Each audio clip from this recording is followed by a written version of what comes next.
Hello everyone, this is Swati. Welcome to Shreeji classes. तो solid state में हम लोग बीसीसी का पैकिंग एफिशिएंसी एंड बीसीसी की जो स्ट्रक्चर है वो देखेंगे।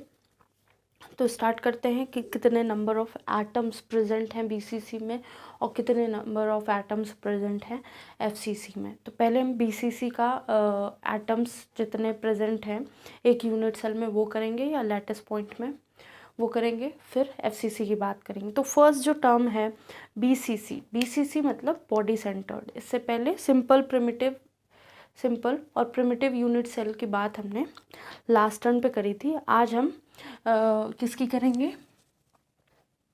Body centred unit cell, body centred cubic unit cell, cubic unit cell. तो इसकी बात करेंगे। तो बॉडी सेंटर्ड में हमें पता है कि एटम्स कहाँ प्रेजेंट होंगे? कॉर्नर्स पे एंड एट बॉडी सेंटर। तो अब इनका भी रिप्रेजेंटेशन हम तीन तरह के डायग्राम से कर सकते हैं। पहला जैसे हमने करा था ओपन स्ट्रक्चर था, क्या था? कॉर्नर्स पे और जहाँ जहाँ एटम है वहाँ डॉट की तरह या पॉइंट की तरह शो कर देता। सेकेंड वाला स्पेस में कैसा उनका अरेंजमेंट होगा वो शो कर दिया जाएगा। सेकंड स्पेस में पोर्शन वैसा था, उस तरह रिप्रेजेंट किया जाएगा। और थर्ड क्या था कि उनका पार्टिसिपेशन कितना है एटम के यूनिट सेल के फॉर्मेशन में। एक एटम का पार्टिसिपेशन कैसा है वो उसमें शो करेगा, मतलब कितने नंबर ऑफ एटम्स बिलोंग करते हैं दैट लैटिस पॉइंट। ठीक है, फिर हम उसकी पैकिंग एफिशिएंसी समझेंगे। अभी हम तीनों स्ट्रक्चर्स देख लेते हैं। ठीक है, पहला है जो हमारा ओपन स्ट्रक्चर होगा, एक क्यूब जैसा बनाना है। हमको पता है एटम्स कहाँ प्रेजेंट होंगे? At corners and at body centred, at body centre. ठीक है, तो हम इस ओपन स्ट्रक्चर पहला टाइप जैसे रिप्रेजेंट कर सकते हैं वैसे रिप्रेजेंट करेंगे। सारे कॉर्नर्स पे हैं और एक बॉडी सेंटर में। ठीक है, तो ये फर्स्ट टाइप है हमारे स्ट्रक्चर का। सेकंड टाइप जो है स्ट्रक्चर का वो कैसा होगा? वो कुछ ऐसा होगा कि एक यहाँ है, एक इस कॉर्नर पे है। ठीक है, ये फ्रंट वाला व्यू है। एक इस कॉर्नर पे है और एक इस कॉर्नर पे है। ठीक है, तो ये कॉर्नर्स पे है और इसके साथ ही एक मिड में है। तो थोड़ा सा ऐसा व्यू है, साइड व्यू है। तो इस एक यहाँ है एटम और एक यहाँ है एटम, और ये जो है एक अंदर साइड, तो इसको दूसरे कलर से शो कर सकते हैं। अंदर साइड भी एक एटम है, इन चारों के बीच में एक एटम प्रेजेंट है। ठीक है, तो वो बॉडी सेंटर में होंगे। ये कहाँ है? ये फ्रंट में है, ये बैक में है, और इसके जस्ट बैक वाला नहीं दिख रहा है क्योंकि हम इधर से देख रहे हैं। तो ये हमारा सेकंड टाइप हो गया। थर्ड टाइप हम समझेंगे, वो क्यूब के फॉर्म में ही समझेंगे। थर्ड टाइप जो है वो भी कुछ ऐसा है, थोड़ा सा छोटा बनाते हैं फिगर, क्योंकि अगर फिगर बनाने में दिक्कत होगी तो फिर समझने में भी दिक्कत होगी। तो हमने क्यूब बनाया है, क्यूब में हमको केवल फ्रंट व्यू समझना है। ठीक है, फ्रंट व्यू समझना है। फ्रंट व्यू तो बैक वाले से हमें इतना मतलब नहीं, तो बैक वाले हम चाहें तो रब कर सकते हैं। ठीक है, ये हमारा फ्रंट व्यू है। तो हमारे एटम्स कैसे रखे होंगे वो समझ लेना है। ये तो फुल स्पेस बता रहे हैं, फुल स्पेस। अब इसको हम यूनिट सेल में कैसे डिवाइड करेंगे? तो सेकंड वाला जो टर्म है उसमें क्या होगा? कॉर्नर्स पे रखने हैं हमको एटम। एक ऐसा है,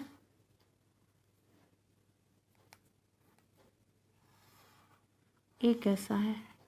ये कितना है? 1/8 पार्ट है। ये पूरा रखा है 1/8, ये ऐसे रखा है, ये भी 1/8 रखा है। ये ऐसे है, ये ऐसे है।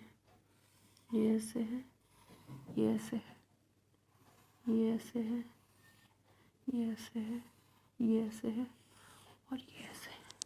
तो ये क्या हो गया, हमारा स्ट्रक्चर शो कर रहा है कैसा है। अब जो बॉडी सेंटर्ड वाला है ना, उसको हम ऐसे शो कर देंगे, ऐसे ऐसे। इधर से भी शो हो रहा होगा ना, क्योंकि इस साइड से भी थोड़ा सा शो हो रहा होगा, तो इसको हम ऐसे शो कर, और यहाँ पे भी कुछ पोर्शन शो हो रहा होगा। तो यही एक एटम सब जगह से थोड़ा थोड़ा दिख रहा होगा जो हमारे बॉडी सेंटर में है। ठीक है, तो ये बात हमने समझ ली। अब क्या है, अगर हम एज समझना चाहें कि एज लेंथ कितनी होगी, और पहले तो हम एटम्स के नंबर ऑफ एटम्स प्रेजेंट होंगे उसकी बात करते हैं। तो ये थर्ड टाइप का डायग्राम है। तो 3 तरह से body centred cubic unit cell represent किया जा सकता है। आप इसको बना सकते हैं, सिंपल से डायग्राम है, कुछ डिफ़िकल्ट नहीं है, 1-2 बार बनाएंगे चीज़ें आसानी से आ जाएंगी। तो 1-2 सेंटेंस लिख लेते हैं इसके बारे में।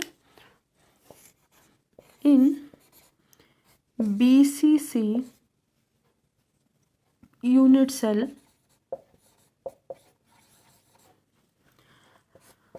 particles or atom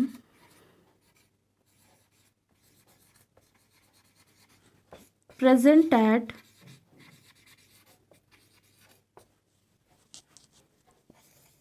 corners and at its body center।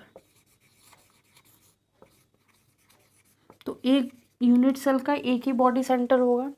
तो सेकेंड लाइन लिख लेंगे, 8 particles are present at corners। 8 atoms या 8 पार्टिकल्स जो प्रेजेंट होंगे वहाँ, वो कहाँ होंगे, एट कॉर्नर्स पे होंगे।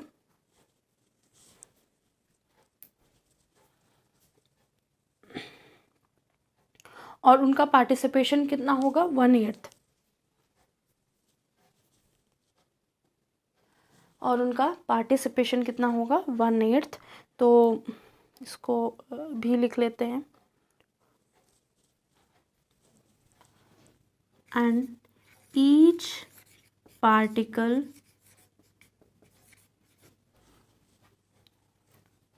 हैज़ 1/8 पार्टिसिपेशन, जो कॉर्नर पे हैं उनका। ठीक है, थोड़ा सा छोटा हो गया, एडजस्ट कर लीजिएगा। फिर क्या है, 1 particle is present at body centre. 1 particle is at body center, और एक पार्टिकल कहाँ होगा, बॉडी सेंटर, और उसका पार्टिसिपेशन 100% होगा, या वो पूरी तरह से पार्टिसिपेट करेगा। ठीक है,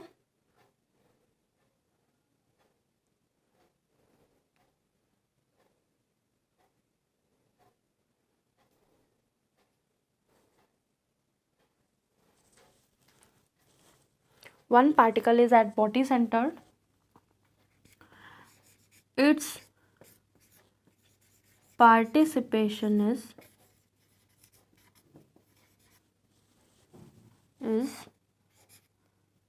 100% और 1। ठीक है, उसका पार्टिसिपेशन 100% होगा। तो जो यहाँ कॉर्नर पे प्रेजेंट है, ये 1/8 1/8 1/8 अपना पार्टिसिपेशन दे रहे हैं, और जो बॉडी सेंटर में है वो पूरा का पूरा इस बॉडी के अंदर प्रेजेंट है, पूरा का पूरा इस बॉडी के अंदर प्रेजेंट है, पूरा का पूरा इस बॉडी के अंदर प्रेजेंट है। ठीक है, तो ये बात हमने समझ ली। अब नंबर ऑफ पार्टिकल्स या number of atoms present in BCC unit cell, तो वो कितने हैं, वो भी हम आई होप ये लिख लिया होगा। 10 सेकेंड का टाइम और देते हैं आपको।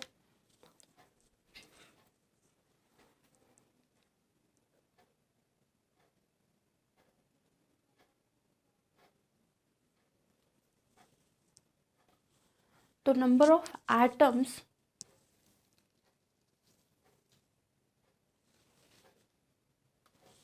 तो अब आप बात करेंगे number of atoms present in BCC unit cell.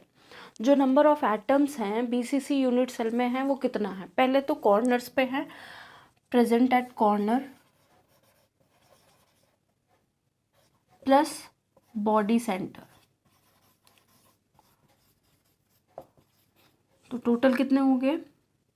Corner पे 8 कॉर्नर है, सबका 1/8 पार्टिसिपेशन है, प्लस 1 एट बॉडी सेंटर, तो कितने हो गए 2 एटम्स या 2 particles. 2 number of atoms present in BCC unit cell, मतलब इसका 1/8 पार्टिसिपेशन है, इसका 1/8 पार्टिसिपेशन है, इसका 1/8 पार्टिसिपेशन है, इसका 1/8 पार्टिसिपेशन है, 1/8 इसका पार्टिसिपेशन है, 1/8 इसका, 1/8 इसका है, और इससे बैक साइड में जो है उसका भी 1/8 पार्टिसिपेशन है। ये जो कॉर्नर है इसी के जस्ट अपोजिट साइड एक कॉर्नर होगा उसका, ठीक है।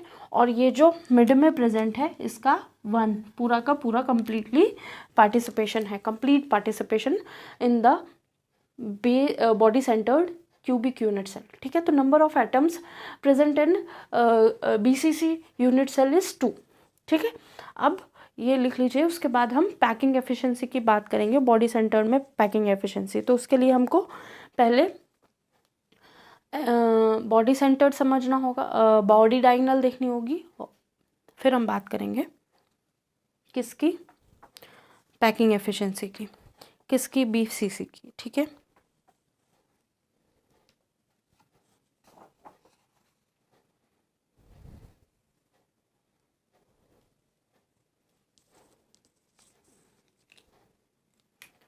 तो सिमिलर जैसा प्रिमिटिव में किया था वैसा ही हम यहाँ करेंगे पैकिंग एफिशिएंसी कैलकुलेट करने के लिए।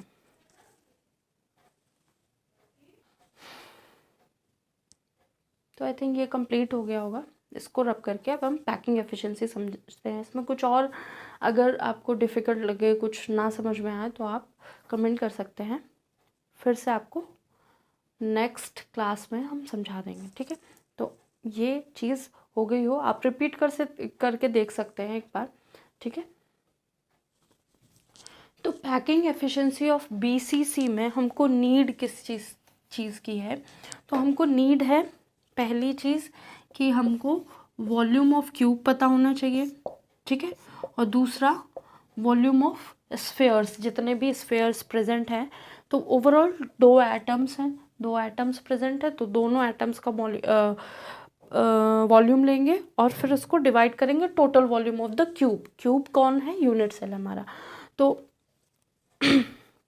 इसका फॉर्मूला लिख लेते हैं, volume occupied by equals to volume occupied by atoms upon total volume of unit cell into 100, ठीक है। तो अब पहली चीज़ हमको ये रब कर देते हैं। तो पहली चीज़ हमको ये पता चल गई कि 2 एटम हैं, तो Z की वैल्यू 2 लिख देते हैं, या फिर यहाँ पे 2 एटम्स प्रेजेंट हैं। तो volume of atom is equal to कितना हो जाएगा, 2 कितने हैं एटम्स प्रेजेंट है, उसके बाद 4/3 पाई r क्यूब। अब हमने ये कंसिडर एज को a ले लिया है, तो total volume of cube is equal to a cube. अब हम ऐसा कुछ करेंगे तो हमें क्या करना, r और a को a के टर्म में लिखना, जैसे हमने उसमें सिंपल क्यूबिक यूनिट सेल में किया था। तो अब ये वाला फिगर रब करके दूसरा फिगर बनाते हैं, क्योंकि इसमें आधी चीज़ें नहीं दिख रही हैं। अगर हम ये बनाते हैं, जैसे हमारा क्यूब है, क्यूब में क्या है कि एक बॉडी सेंटर में प्रेजेंट है, ठीक है, और कॉर्नर्स पे प्रेजेंट है।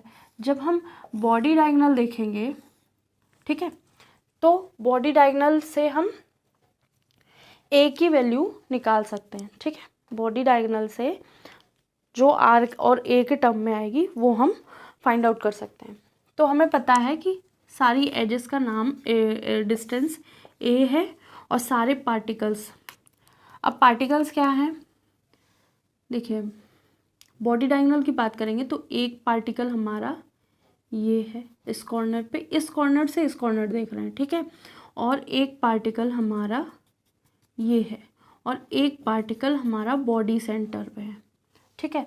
तो ये कुछ पार्टिकल्स ऐसे हैं क्योंकि पार्टिकल्स सारे जॉइंट है ना एक दूसरे से, इनकी पेरिफेरी जॉइन कर रही है, तो उस तरह से पार्टिकल बनाएंगे। तो ये है हमारा पार्टिकल, ठीक है। थोड़ा सा चेंज हो गया तो आप एडजस्ट कर लीजिए। और एक हमारा ये पार्टिकल, तो सारे पार्टिकल एक ही साइज़ के हैं, ठीक है। और जब सारे पार्टिकल्स एक ही साइज़ के हैं तो क्या होगा कि हमको सबकी जो रेडियस है, ये जो रेडियस है सबकी आर होगी, ठीक है। जो ये रेडियस है वो सबकी आर होगी। तो इसकी रेडियस क्या है, ये आर है, ये 2r है और ये भी r है, ठीक है। तो ये हो गए 3 स्फीयर्स जो एक इस कॉर्नर पे है, एक बॉडी सेंटर पे, एक इस कॉर्नर पे। इसको ऐसे भी बता सकते हैं कि एक इस कॉर्नर पे पार्टिकल रखा हमने, एक इस कॉर्नर पे रखा और एक इस कॉर्नर पे रखा और ये इससे भी टच करेगा, ठीक है। तो हमको क्या चाहिए, a की वैल्यू r के टर्म में चाहिए। जब हम यहाँ से यहाँ पहुँचेंगे, फर्स्ट यहाँ से चले यहाँ, फिर यहाँ से यहाँ, जब ऐसे पहुँचेंगे तब हम तीनों जो बॉडी डायगोनल है उसको कंप्लीट कर पाएंगे, ठीक है। तो अब हमें निकालना है बॉडी डायगोनल। तो बॉडी डायगोनल के लिए हमें चाहिए क्या, ट्राइंगल अगर हम कोई मान लेते हैं तो बॉडी डायगोनल हम निकाल सकते हैं आसानी से, क्योंकि ए की वैल्यू, सारी एजेस की वैल्यू ए है, ठीक है। तो पहले हम फेस डायगोनल निकालेंगे पहले हम फेस डायगोनल निकालेंगे, क्योंकि एक फेस पे क्या है, कितने अगर ये ऐसा एक हमारा फेस है तो एक एटम ऐसा है और दूसरा एटम ऐसा है, ठीक है। ऐसा है ना, थोड़ा पार्टिकल बड़े छोटे हो गए, लेकिन बेसिकली हमारा डायग्राम ऐसा है ना कि जिसमें फेस डायगोनल निकालेंगे हम। फिर से बना देते हैं, इसको यहाँ बनाते हैं। ये है हमारा पार्टिकल, एक फेस, और जिसमें हमारा एक पार्टिकल ऐसा है और एक पार्टिकल ऐसा है। तो ये क्या है आर, ये भी क्या है आर, और ये क्या है ए, ये क्या है ए। अब हम इसको R2R निकालने के लिए क्या करेंगे, ये जो बॉडी डायगोनल है उसकी वैल्यू कैसे निकालेंगे। तो 2R, ये क्या है body face diagonal is equal to hypotenuse का स्क्वायर, ये हाइपोटेन्यूज ही है, साइड का स्क्वायर प्लस साइड का square, A square plus A square. तो 2R स्क्वायर कैसे हो गया, 2R का स्क्वायर, हाँ पूरी डायगोनल 2R है, ठीक है। तो ये हो जाएगा 4R स्क्वायर 2A स्क्वायर। तो R की वैल्यू क्या हो जाएगी, A/2, ठीक है। तो हमारी R की वैल्यू हो जाएगी, A के टर्म में, कुछ गलत तो नहीं किया मैंने,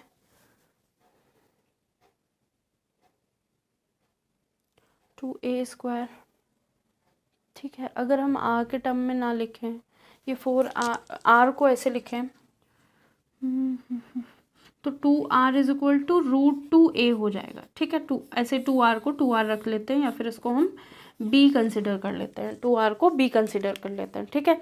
तो अब हमारी ये जो वैल्यू है ये B हो गई, ठीक है। तो अब इस ट्राइंगल की बात करेंगे जब हम, तो एक तो यहाँ से यहाँ बॉडी डायगोनल गई, एक ये गई B और ये A। तो जब हम बॉडी डायगोनल देखेंगे तो ये फेस डायगोनल से हमने बी की वैल्यू निकाल दी, ये फेस डायगोनल निकाल लिया। अब जब हमने फेस डायगोनल निकाल लिया तो अभी तक हम कैसे जा रहे थे, ऐसे 1 2 3, तो वैसे निकालना इतना इजी नहीं है, ठीक है, निकल सकता है लेकिन इजी नहीं है, तो हम ईजीएस्ट वे देख रहे हैं। तो अब हम क्या करेंगे, इस फेस का हमने डायगोनल निकाला तो हमारा जो ट्राइंगल बन रहा है वो ऐसे बन रहा है, यहाँ से यहाँ, फिर यहाँ से यहाँ, और यहाँ से डायरेक्ट यहाँ, ये लाइन ऐसे सीधी है पूरी, यहाँ पे कोई भी टेढ़ा मेढ़ा नहीं है, ये लाइन पूरी सीधी है और ये हमारी बॉडी डायगोनल है। तो इसको निकालने के लिए बॉडी डायगोनल क्या हो गई, बॉडी डायगोनल जो हो गई हमारी, body diagonal is equal to क्या हो गई, 4r, ठीक है, और 4r का स्क्वायर इज इक्वल टू कितना हो जाएगा, b का स्क्वायर प्लस a का स्क्वायर, b का स्क्वायर प्लस a का स्क्वायर, पाइथागोरस थ्योरम लगाएंगे, ठीक है। और b क्या है हमारा, 2r है, ठीक है, अगर हम सारे r के टर्म में लिख लें, या फिर हम b स्क्वायर हम डायरेक्ट लिखते हैं, b स्क्वायर क्या होगा, 2a स्क्वायर लिख देते हैं, ठीक है। b स्क्वायर की वैल्यू क्या है, 2r की जगह 2a स्क्वायर, ये पूरा हमने b माना है ना, 2r is equal to b, तो b स्क्वायर हो गया 2a square plus a square, तो ये कितना हो गया 3a स्क्वायर, तो ये कितना हो गया 4r हुआ ना, ठीक है, 4r। अब 4r को हम लोगों ने c मान लिया, तो c इज इक्वल टू कितना हो गया, c square is equal to 3a square हो गया, और body diagonal c is equal to √3a मान लिया, ठीक है। तो ये है टर्म, आई थिंक दिख रहा होगा, हाँ ठीक है।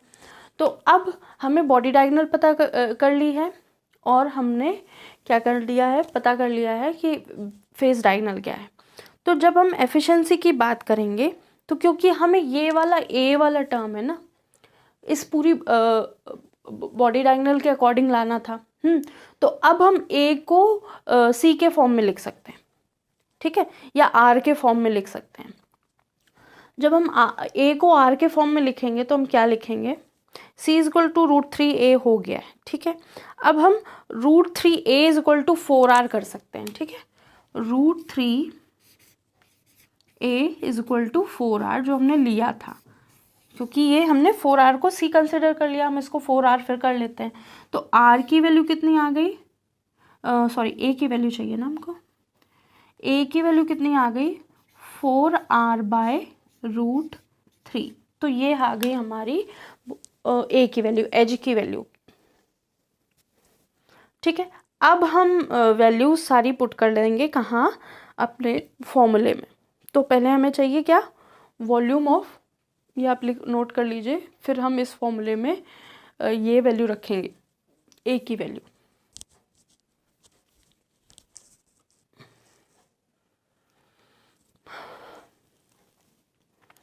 ये अब हम a की वैल्यू रखते हैं, ये सारी चीज़ें रब कर देते हैं। तो हमको बेसिकली ये फाइंड आउट करना था बॉडी डायगोनल में ए की मतलब बॉडी डायगोनल फाइंड करेंगे तो हमको ए की value according to body diagonal आ जाएगी। अगर हम फेस डायगोनल करते तो ए की वैल्यू इसके, वो हमें एफसीसी में ज़रूरत है, यहाँ नहीं ज़रूरत है, तो हमें बॉडी डायगोनल निकालने के लिए फेस डायगोनल की ज़रूरत थी, इसलिए मैंने सारी चीज़ें की, ठीक है। इसको रब करके हम दोबारा से लिखते हैं। तो हमारी ए की वैल्यू क्या आ गई 4r/√3, तो a is equal to 4r/√3, तो और a क्यूब क्या है, वॉल्यूम ऑफ क्यूब है, 4 क्यूब r³ अपॉन 3√3, तो ये वैल्यू आ गई। अब हम पैकिंग एफिशिएंसी निकाल लेते हैं। तो volume of the occupied by atoms, 2 atoms हैं, 4/3 πr³ upon volume of unit cell, जो हमारी यूनिट सेल है वो क्या है, a³ क्यूब के फॉर्म में है, तो उसका वॉल्यूम क्या हो गया 4 क्यूब r³ अपॉन 3³ बोलेंगे तो 3√3 का क्यूब, तो 3√3 आ जाएगा। इसको फर्दर कैलकुलेट करेंगे तो कितना आ जाएगा हमारा 8/3 pi are cube upon 64 r cube upon 3√3। ठीक है, और ये ओवरऑल मिलके हमारा, क्योंकि बीसीसी है, बीसीसी का अगर पाई के टर्म में बोला जाए तो पाई के टर्म में निकाल लीजिए, नहीं तो ये 68% आता है, इसको 100 से मल्टीप्लाई भी करना। ठीक है, आर क्यूब से आर क्यूब कैंसिल कर दिया और पाई की वैल्यू रखी, हमारा जो पैकिंग एफिशिएंसी आ गई बीसीसी की वो 68% आ गई। ठीक है, इसको नोट कर लीजिए। अब हम क्या करते हैं, एफसीसी की बात करेंगे। एफसीसी इजी है, हमने बहुत सारी चीज़ें देख ली हैं तो हम वो क्विकली कर लेंगे, एक साथ लिखेंगे और सारी चीज़ें पैकिंग एफिशिएंसी और उसका atoms present in unit cell वो भी कर लेंगे एक साथ ही। ठीक है,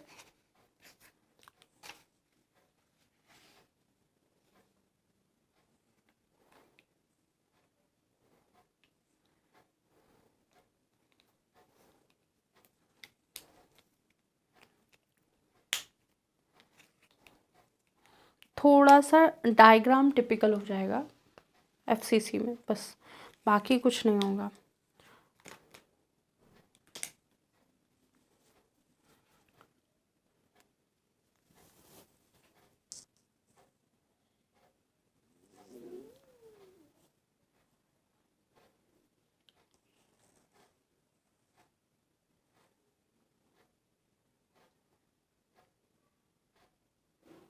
क्योंकि फेस डायगोनल हमने यहाँ सीख लिया है तो हमें वहाँ दोबारा से समझने की ज़रूरत नहीं पड़ेगी और हम डायरेक्टली पैकिंग एफिशिएंसी निकाल लेंगे अपनी बीसीसी की।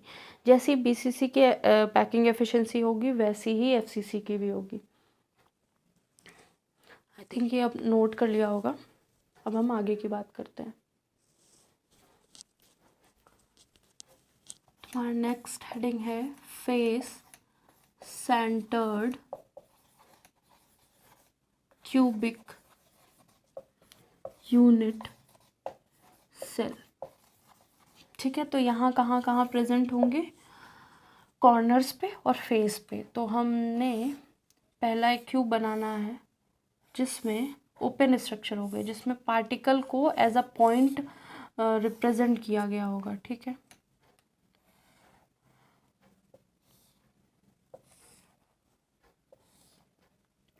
हो सकता है कि कुछ पोर्शन एक्स्ट्रा पढ़ा दिया गया हो, वो सिलेबस में ना हो, किसी का मतलब कहीं कहीं जेई में एक्स्ट्रा पढ़ा दिया है, कहीं कहीं नीट में एक्स्ट्रा हो, तो वो पोर्शन आप छोड़ सकते हैं। आप वो पोर्शन पढ़िए जो आपके लिए रिक्वायर्ड है। ठीक है, एज अ पॉइंट हमने क्या किए, सारे कॉर्नर्स पे एटम्स रख दिए और कॉर्नर के साथ साथ कहाँ पे होंगे, फेस सेंटर्ड पे होंगे। फेस सेंटर्ड का पार्टिसिपेशन कितना होगा, फेस सेंटर्ड का पार्टिसिपेशन होगा हाफ, मतलब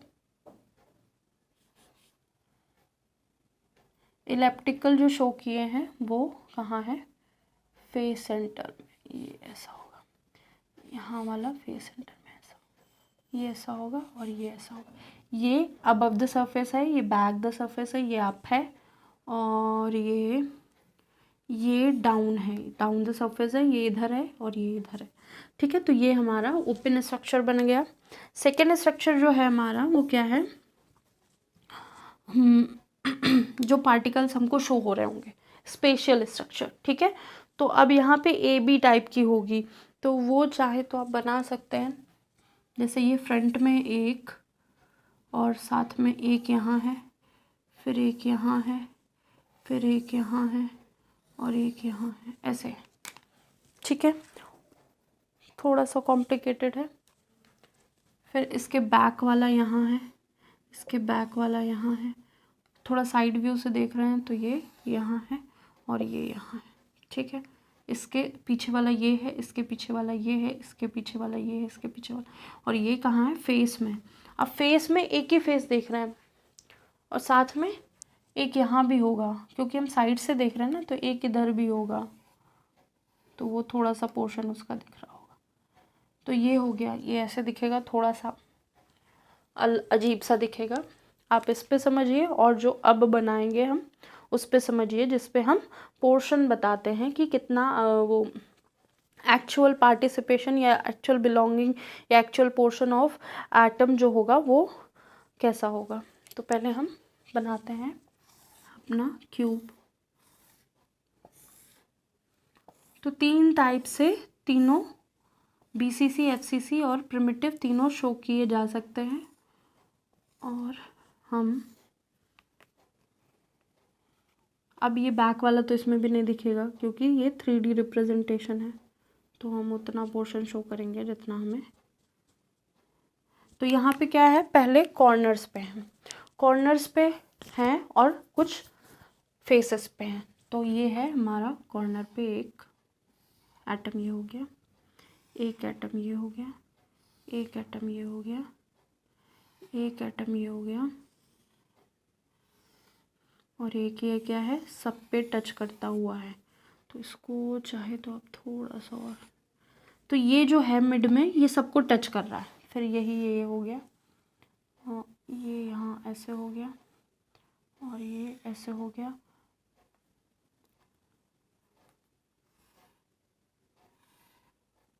तो यहाँ पे भी एक ऐसा है, ठीक है, और ये ऐसा है, तो यहाँ पे भी एक ऐसा है, ठीक है। तो ये सब का ये सबका साइज सेम है, बस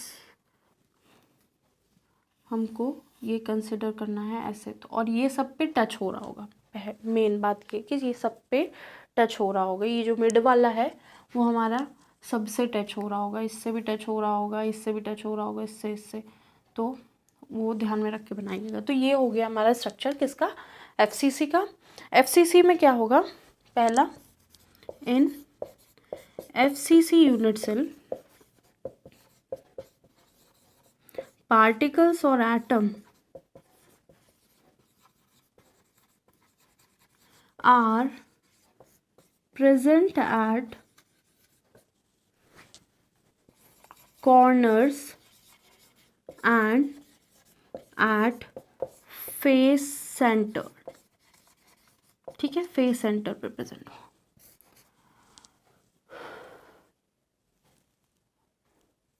ठीक है, तो 8 particles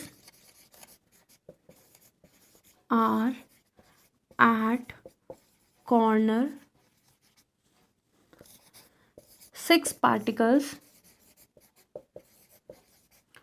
are at 6 faces, ठीक है, ऑफ क्यूब या unit cell, of unit cell, of unit cell, of unit cell, ठीक, एंड इट्स पार्टिसिपेशन इज 1/8, और यहाँ क्या है, and its participation is half. तो ये जो पार्टिसिपेशन हाफ है वो कैसे होगा, वो अब हम देख लेते हैं। क्या हमने कहा था कि ये जब हमने पार्टिकल बनाए तो कॉर्नर्स पे तो थे, तो 1/8 है सब जगह, अंडरस्टूड, देख लिया हमने। तो ये वाला पार्टिकल है जो मिड में है वो एक सरफेस में है, मतलब ये अगर सरफेस है ऐसी, ठीक है, तो आधा सरफेस के बाहर है और आधा सरफेस के अंदर है। अगर हमने ऐसी कुछ सरफेस बनाई तो ये जो पार्टिकल है ये आधा सरफेस के बाहर है और ये आधा सरफेस के अंदर है। तो मतलब ये वाला पोर्शन दूसरे क्यूब के साथ मैच कर रहा और ये वाला पोर्शन इसी के अंदर धंसा हुआ। इसके साथ अगर हम दूसरा क्यूब रख देंगे तो इसका आधा पोर्शन उसमें एम्बेडेड कर जाएगा या उसके अंदर धंसा हुआ होगा, ठीक है। तो ये है हमारा एफसीसी सेंटर। आप इस पे ये लिख सकते हैं, ये तीनों डायग्राम भी बना सकते हैं, ठीक है। अगर देखिए ऐसे हमने लाइन वाइन खींच दी जैसे बुक में दिया हुआ है तो वो थोड़ा कॉम्प्लिकेटेड हो जाएगा, ऐसे आप समझ सकते हैं। तो ये कहाँ पे है, ये डाउन सरफेस पे है, ये लेफ्ट पे है, ये राइट पे, ये अप है, ये बैक वाले में, ये फ्रंट में। तो इसको आप चाहे तो थोड़ा और मिड में कर सकते हैं ऐसे, ठीक है। तो ये वाला फ्रंट में है। ये हो गया हमारा। अब हम पैकिंग एफिशिएंसी समझेंगे।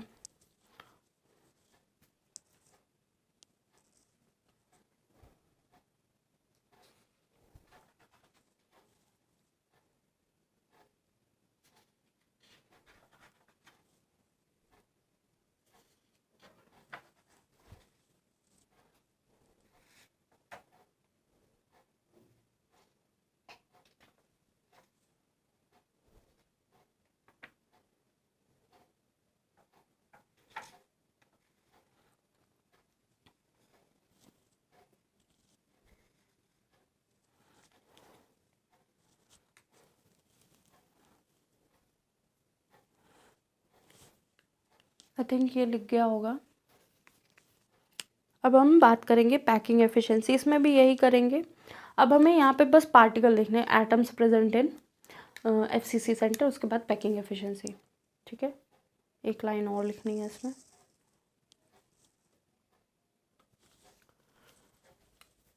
पार्टिकल्स और atoms in FCC unit cell, वो कितने होंगे, कॉर्नर्स पे प्लस फेसेस, तो कितने हैं, 8 कॉर्नर है और सबका पार्टिसिपेशन 1/8 है, प्लस 6 फेसेस हैं और सबका पार्टिसिपेशन 1/2 है। तो यहाँ कितना हो गया, 1 + 3 = 4 एटम्स कहाँ प्रेजेंट होंगे, हमारे एफसीसी में। और सीसीपी में भी और एससीपी में भी ऐसे ही इसका पार्टिसिपेशन होगा या एटम्स प्रेजेंट होंगे। पैकिंग एफिशिएंसी उनकी एससीसी और एफसीसी की वैसी होगी जैसे एससीपी की, सीसीपी की और एफसीसी की, मतलब hexagonal close packing, face centre close packing, इन सब की भी पैकिंग एफिशिएंसी सेम रहेगी। तो ये आई होप लिख गया होगा। 5 सेकंड का और टाइम देते हैं आप। अब हम पैकिंग एफिशिएंसी देखेंगे। ठीक है, स्क्रीनशॉट ले लीजिए। तो हमने ये देखा कि जो हमारा यूनिट सेल था उसमें कहाँ कहाँ थे, कॉर्नर्स पे थे, ऐसे ऐसे, और साथ में बॉडी पे था। तो ये देखिए कॉर्नर वाले थोड़े बड़े से दिख रहे हैं, ये छोटे से दिख रहे हैं, लेकिन इनका साइज़ ऑलमोस्ट सेम ही होगा। तो उस साइज़ से भी बना सकते हैं हम, उस तरह से भी बना सकते हैं, सिमिलर साइज़ रखें, कुछ छोटा बड़ा ना करें। ठीक है, तो हमको क्या चाहिए पैकिंग एफिशिएंसी के लिए, ए का जो टर्म है, जो ए टर्म है हमारा, वो किस में हो, एज, जो क्यूब है हमारी, उस क्यूब की एज कितनी है, ए है, ए है। ठीक है, और ये जो है एटम्स कॉर्नर्स पे प्लस फेस पे प्रेजेंट है, यहाँ है, यहाँ है, यहाँ है, यहाँ है, यहाँ है, यहाँ है। ठीक है, तो जब फेस पे है तो किसी भी फेस पे देखेंगे तो ऐसा ही स्ट्रक्चर दिखाई देगा कि ये कॉर्नर यहाँ यहाँ यहाँ, ये भी है, ऐसा नहीं है। तो हमको ए जो है वो आर के टर्म पे, तो ये आर हो गया, ये 2r हो गया, ये पूरी क्या है, फेस डायगोनल। तो फेस डायगोनल की हम वैल्यू निकाल लेंगे आर के टर्म्स में। ये क्या है, ए, ये क्या है, ए। तो 4r = कितना हो जाएगा, 4r² = a² + a², और 4r² = 2a²। तो 4r कितना हो जाएगा यहाँ पे, √2a। ठीक है, और a की वैल्यू r के टर्म में हम लिख लेंगे। तो a क्या, या फिर r की वैल्यू a की टर्म में लिख लेंगे। तो हमें बेसिकली a की वैल्यू चाहिए। तो a कितना हो जाएगा, 4r/√2। ठीक है, अब हम पैकिंग एफिशिएंसी लिख लेते हैं। तो पैकिंग एफिशिएंसी के लिए क्या नीड है, जो एटम प्रेजेंट है उनका volume of atoms in FCC unit cell into 100 upon volume of unit cell. वो क्या है, हमारे पास एटम्स कितने हैं, 4, एक स्फेयर का वॉल्यूम 4/3 पाई आर क्यूब। और यहाँ क्या है, volume of unit cell, volume of unit cell क्या है, ए क्यूब। ए क्यूब को हम कैसे लिख सकते हैं, ए क्यूब इंटू 100। तो ए क्यूब को हम क्या लिख सकते हैं, 4 into 4/3 pi are cube upon A cube. यहाँ से ए की वैल्यू लिखेंगे 4 आर बाय √2 का क्यूब। तो ये क्या, इंटू 100। तो इसको कैलकुलेट करेंगे, इसी की वैल्यू सबसे ज़्यादा आएगी। कितना हो जाएगा, 4 into 4 pi are cube upon 3, ये वाला 3 नीचे आ जाएगा, 4 into 4 into 4 into R cube, और ये वाला 2√2 ऊपर चला जाएगा। तो 4 4 4 4 ये कैंसिल हो जाएगा, ये √2 आ जाएगा, आर क्यूब कैंसिल आए, जो भी आएगा अब वो क्या आ जाएगा, या तो पाई 3√2 इंटू 100 भी तो करेंगे, इंटू 100, या फिर परसेंटेज में कर लेंगे। तो हम परसेंटेज में इसका ऑलमोस्ट कितना लिखते हैं, 74%। ठीक है, तो ये हमारा 74% होता है। BCC 70% या 68% बोलते हैं। FCC 74% होता है। सिमिलर इसी की तरह HCP हेक्सागोनल क्लोज पैकिंग, या फिर CCP क्यूबिक क्लोज पैकिंग भी ऐसे ही होती है। ये नोट कर लीजिए। अब जब आपने पैकिंग समझ ली, उसके बाद ये पूरी पैकिंग जो है वो ख़त्म हो गई FCC BCC के टर्म्स में। अब हम जो बात करेंगे वो किसकी बात करेंगे, एक जो और जैसे ZNS कैसे बना, NaCl कैसे बना, इन सब के स्ट्रक्चर कैसे बने ये हम समझेंगे। उसके बाद 1 या 2 क्लास और होंगी, उसके बाद ये चैप्टर फिनिश हो जाएगा। ठीक है, जो एक्स्ट्रा पोर्शन है वो जो 12 से थोड़ा थोड़ा हटा दिया गया है, क्या कहते हैं, थोड़ा थोड़ा नीट से भी कुछ पोर्शन हटा दिया गया, तो वो पोर्शन हम इसी क्लास में कंप्लीट करेंगे। आप अगर देखना चाहते हैं तो देख सकते हैं, नहीं देखना चाहते हैं तो आप अपना जो आपको कंपलसरी पढ़ना है केवल वही पढ़िए। ठीक है, जो एक्स्ट्रा पोर्शन है वो भी इसी सीरीज़ में ही रहेगा, लेकिन ऐसा नहीं कि हटा देंगे हम, क्योंकि TGT PGT में जो लोग पढ़ रहे हैं उनको क्या कहते हैं वो पोर्शन चाहिए, वो समझना है। ठीक है, आज के लिए इतना ही, और जो भी चीज़ें नया आपको समझना हो उसके लिए आप कमेंट कर सकते हैं। लाइक एंड सब्सक्राइब ज़रूर कीजिएगा, और कुछ भी आपको प्रॉब्लम आ रही हो, कुछ नया टॉपिक पढ़ना हो तो आप हमें सजेस्ट कर सकते हैं। आज के लिए इतना ही, थैंक यू।